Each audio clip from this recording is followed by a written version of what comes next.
أهلا وسهلا بكم في حلقة جديدة من أسرار شرق أوسطية.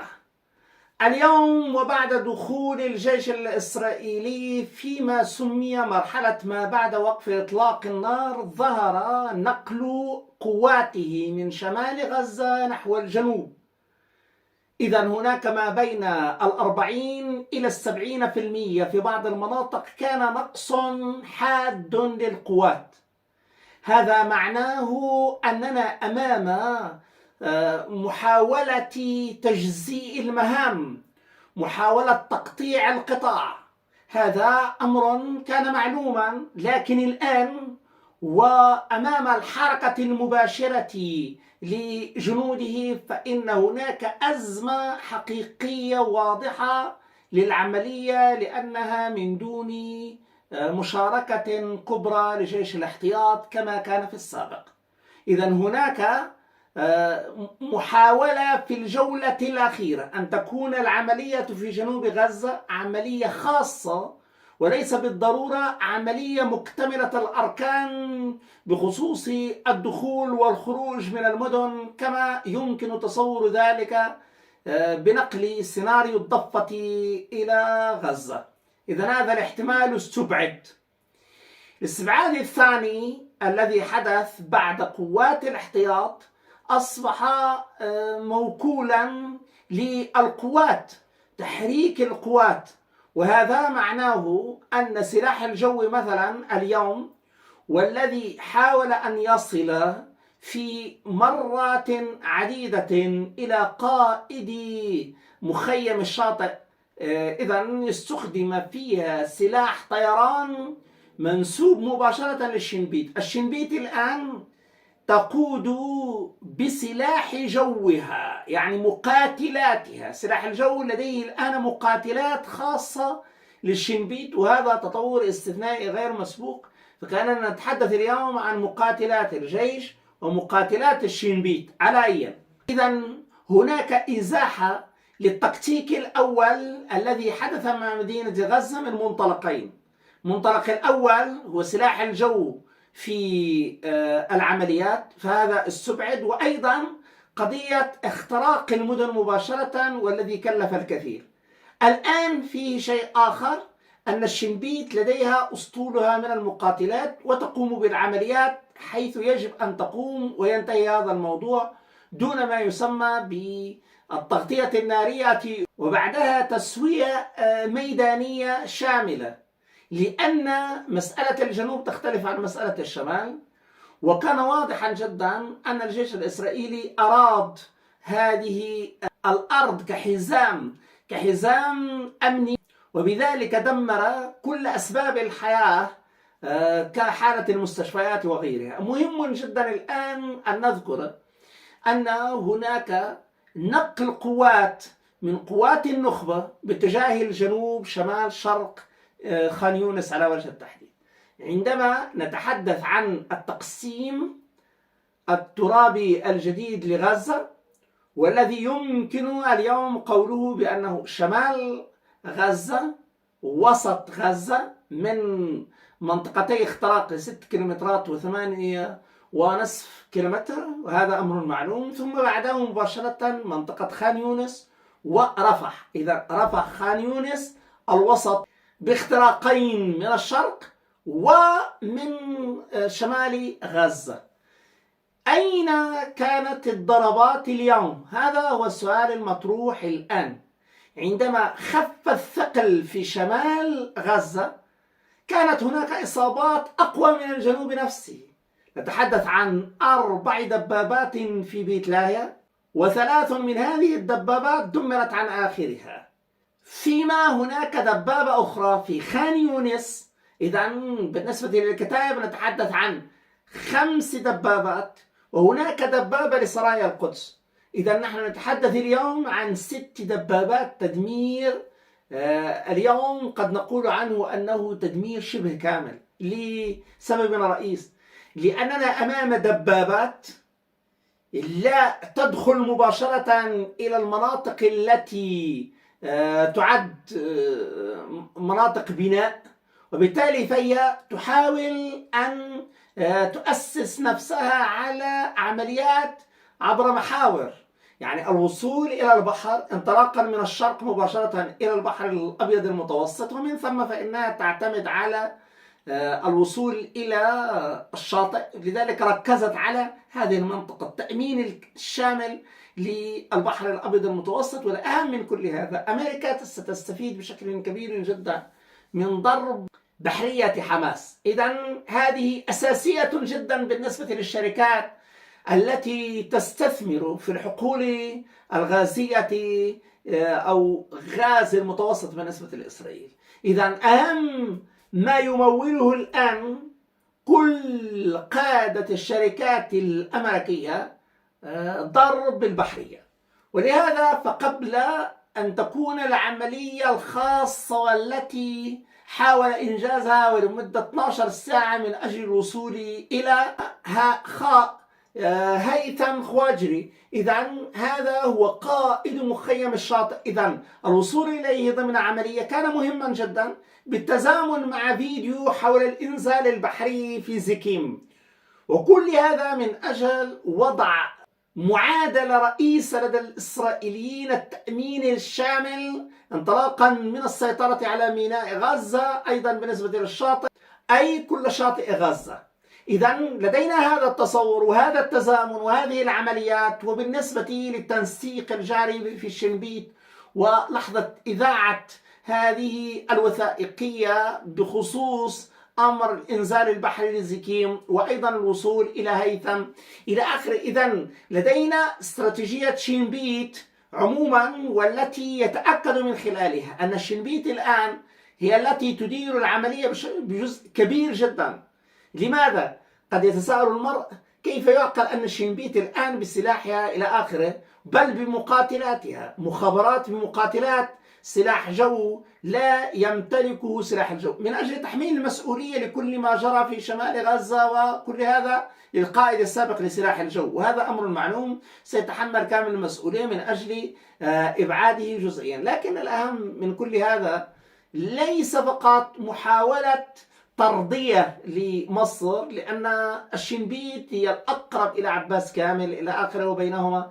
إذن الأمور هنا لديها أيضا رسائل جوية، لكن الأهم هي الرسالة الأساسية باتجاه تأمين شاطئ غزة، تأمين الساحل الغزاوي على المتوسط، لأن هذا هو الأساس بالنسبة لتأمين الشركات الأمريكية التي أصبحت الآن جزء لا يتجزأ من أمن إسرائيل. وهذا أمر معلوم. إذن تدمير بحرية قيادة حماس هي الأهم بالنسبة للشركات الأمريكية التي تستثمر في غاز المتوسط أو الغاز الإسرائيلي في المتوسط. على أي، إذن لدينا هذا المستجد الأساسي في علاقة شنبيت بعباس كامل، في علاقة الشركات الأمريكية بتدمير شامل لقوات البحرية لحماس. كل هذا أصبح واضحا، لأن 7 أكتوبر كان يمكن أن يكون 7 أكتوبر ضد الشركات الأمريكية وعبر بحرية حماس وضد هذه الشركات، كان يمكن أن يكون ذلك خصوصا أمام بحرية مثل حماس. إذن أمريكا ترغب في الذي رأيناه. أيضا الشنبيت بعد عودتها من مصر وبعد تعميق لأكثر من 170 ساعة من النقاش والوصول إلى بروتوكولات إلى آخره، كان واضح جدا أن مسألة مخيم الشاطئ وأيضا كتيبة مخيم الشاطئ يركز عليها الإسرائيلي لأنها الأهم. إذن لدينا هذا التصور الشديد الأهمية، لنرى أن هناك محاولة تقطيع دون الدخول إلى المساحات الأكثر كثافة، وهذا الذي يحاول اليوم تجاوزها، لأن جالنت حاليا في خلاف حقيقي مع أولا نتنياهو، ومن داخل غرفة الحرب هناك أزمة أخرى ما بين إيزنكوت الذي أراد أن يواصل على منهج حماس تماما الانتقال من الأطفال والنساء إلى الرجال الأكبر سنا وهكذا. إذن كان إيزنكوت مع هذا الخيار والذهاب ودفع الأثمان من إطلاق هؤلاء إلى غزة، بشرط أن يكونوا إلى غزة وينتهي هذا الموضوع. لكن نتنياهو لم يرغب في الذهاب في منهج إيزنقاط، وبذلك أصبح واضحا أن جالنت أيضا مختلف عن نتنياهو، وبذلك فإن الخطة الجارية اليوم هي خطة جالنت وليست خطة نتنياهو، وهذا أمر آخر لابد من تفصيله. إذا لدينا في هذا التطور 5 دبابات للقسام دمرها القسام، ودبابة لسرايا القدس. إذا نتحدث عن 6 دبابات الآن مع قوات نخبة بشكل كامل. إذا هذا هو التطور الأول.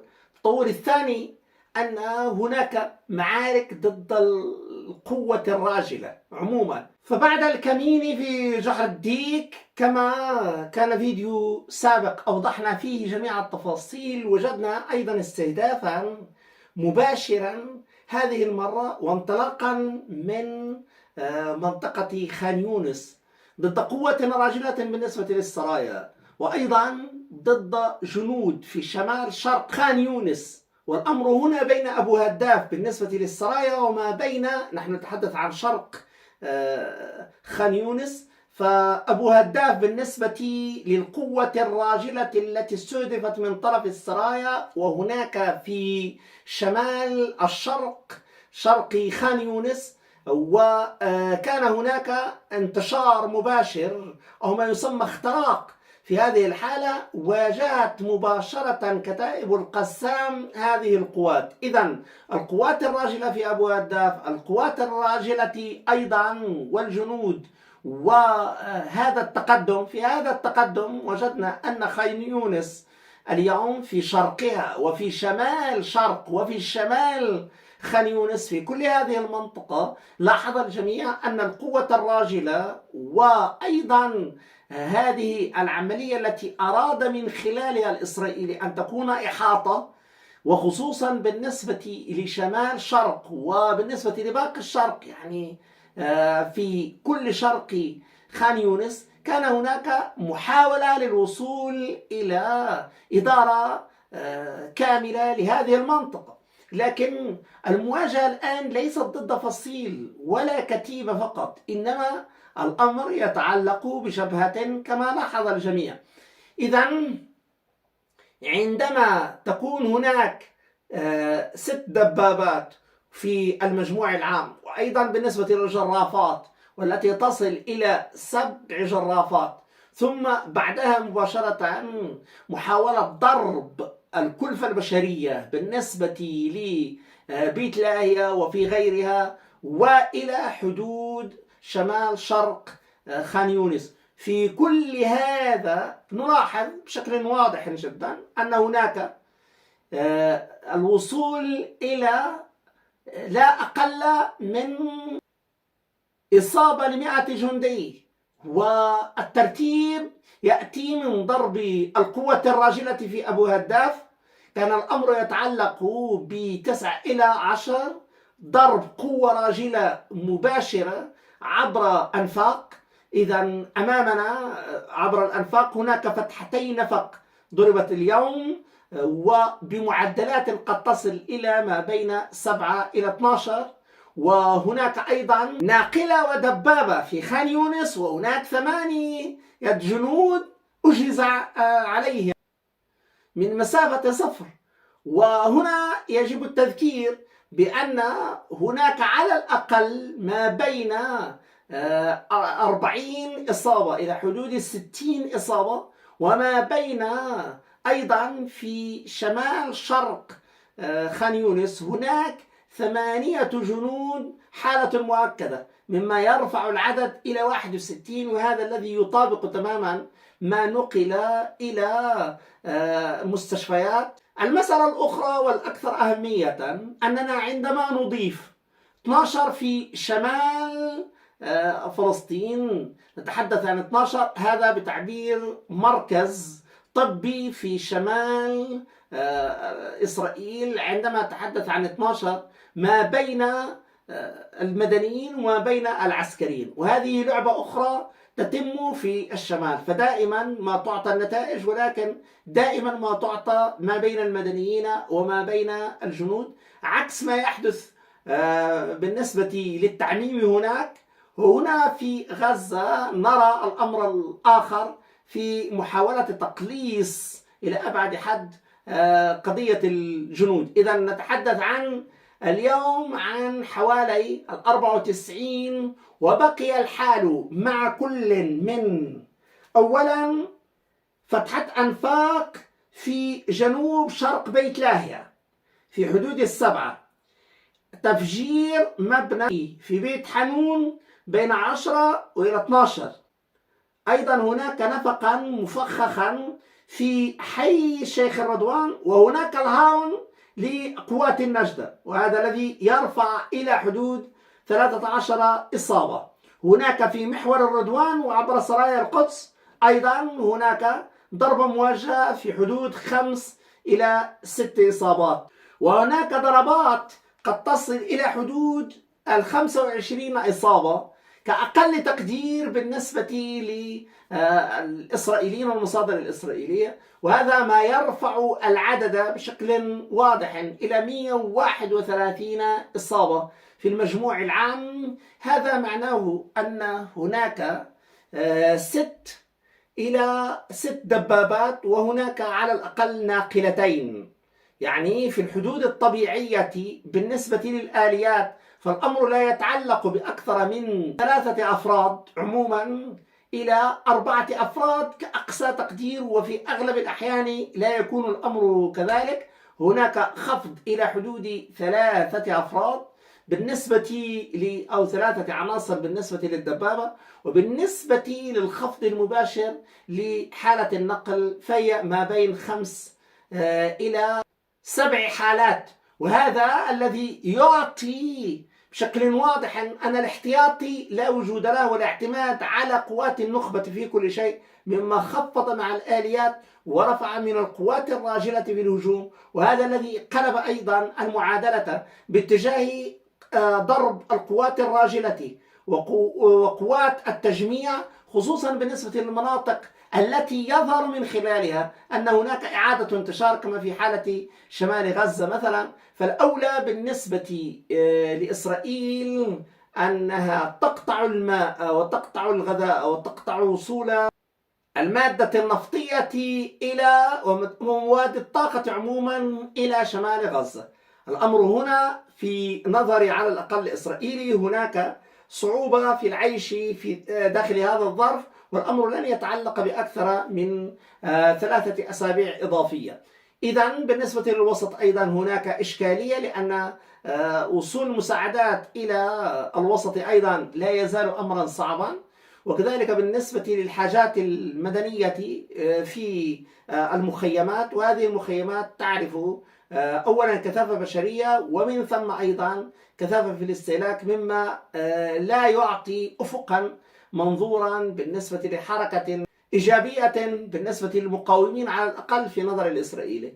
لننتقل إلى رفح وإلى هذه المنطقة، وهذه المنطقة سيكون الضغط بشكل كبير جدا على فصل رفح عن خان يونس، وأن العملية كلها في خان يونس، وفي خان يونس كما هو معهود ومعلوم فإنها صاحبة الثقل لا في 2014 في تلك الحرب ولا أيضا في هذه الحرب، فالثقل سيكون على خان يونس. وهنا يطرح سؤال مباشر حول هذه الاستراتيجية الجديدة المستخدمة، هي خارج الإطار السابق، ومهم جدا أن الوصول إلى حوالي 10 آليات سيكون له مردود إيجابي، خصوصا الآن أمام الوصول إلى حالة آليات، خصوصا مع الوصول إلى آليات والوصول إلى دبابات، وهذا له دوره أمام الأداء المتواضع للكتيبة السابعة اليوم، والتي لم تنجح في أغلب مهامها، وهذا الذي تأكد منه في تقرير على الأقل إسرائيلي. شكرا جزيلا وإلى اللقاء.